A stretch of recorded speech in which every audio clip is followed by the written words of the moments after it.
नमस्कार, मैं प्रवीण गौतम। दोस्तों, वीडियो में बात करेंगे चीफ जस्टिस बी.आर. गवई की मां ने धर्म के नाम पर अराजकता फैलाने वालों को आखिरकार क्या सुनाया है।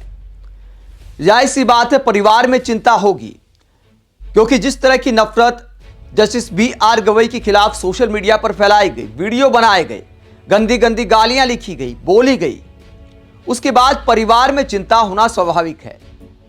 क्योंकि आजकल जो नफरती विचारधारा है, दुनिया के ताकतवर देशों में भी बहुत सारे लोग सुरक्षित महसूस नहीं कर सकते।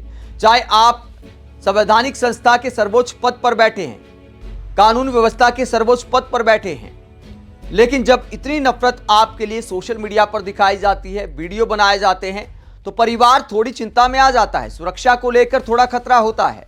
अब सुप्रीम कोर्ट में जूता कांड हो गया, तो उसके बाद जस्टिस बी.आर. गवई की मां क्या कहती हैं।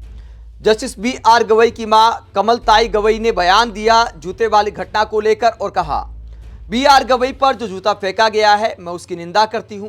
भारत का संविधान सभी को समान अधिकार देता है, लेकिन कुछ लोग कानून को अपने हाथ में लेते हैं और इस प्रकार का व्यवहार करते हैं जो संविधान के खिलाफ है और देश में अराजकता को बढ़ावा देता है।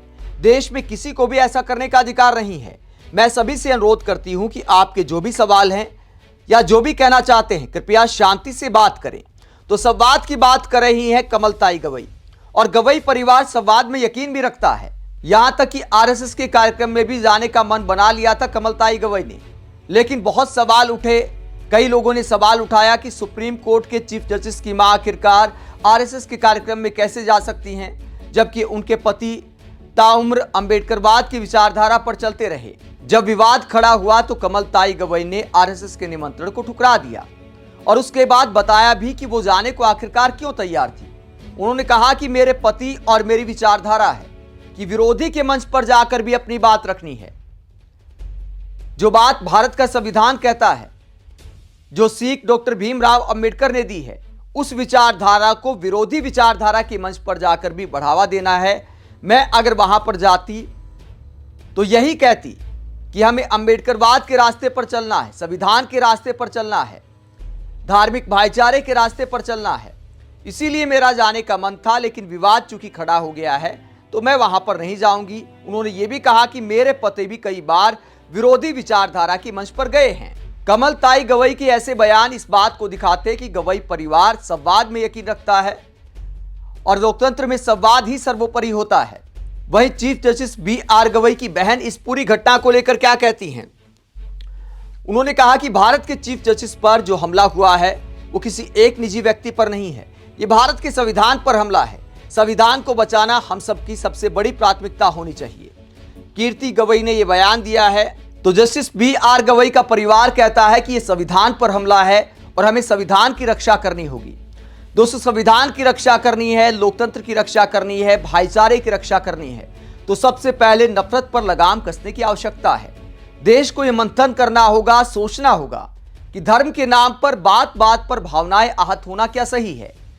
जबकि जिस मामले को लेकर चीफ जस्टिस पर जूता फेंका गया, जो आक्रोश जताया गया, जो दावा किया गया, उस पर वो सफाई दे चुके हैं कि मैं सभी धर्म का सम्मान करता हूं। मेरे बयान को तोड़ मरोड़कर पेश किया गया है।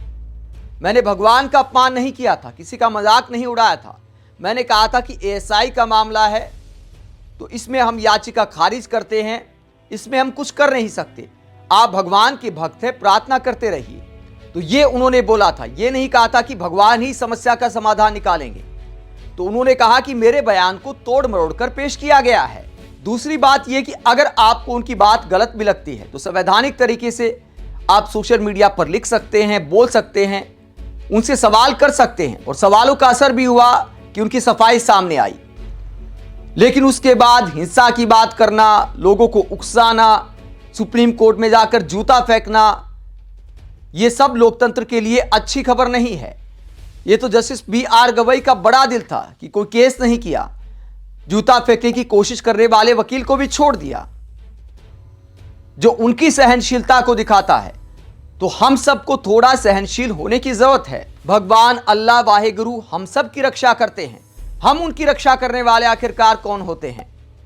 ठीक है, आप अपने विचार रख सकते हैं, लेकिन धर्म के नाम पर हिंसा नहीं करनी चाहिए। देश का संविधान सबके लिए सर्वोपरि है। आप इस पूरे मसले को लेकर क्या सोचते हैं, कमेंट बॉक्स में अपनी राय जरूर दें। साथ ही चैनल को सब्सक्राइब भी करें। नमस्कार।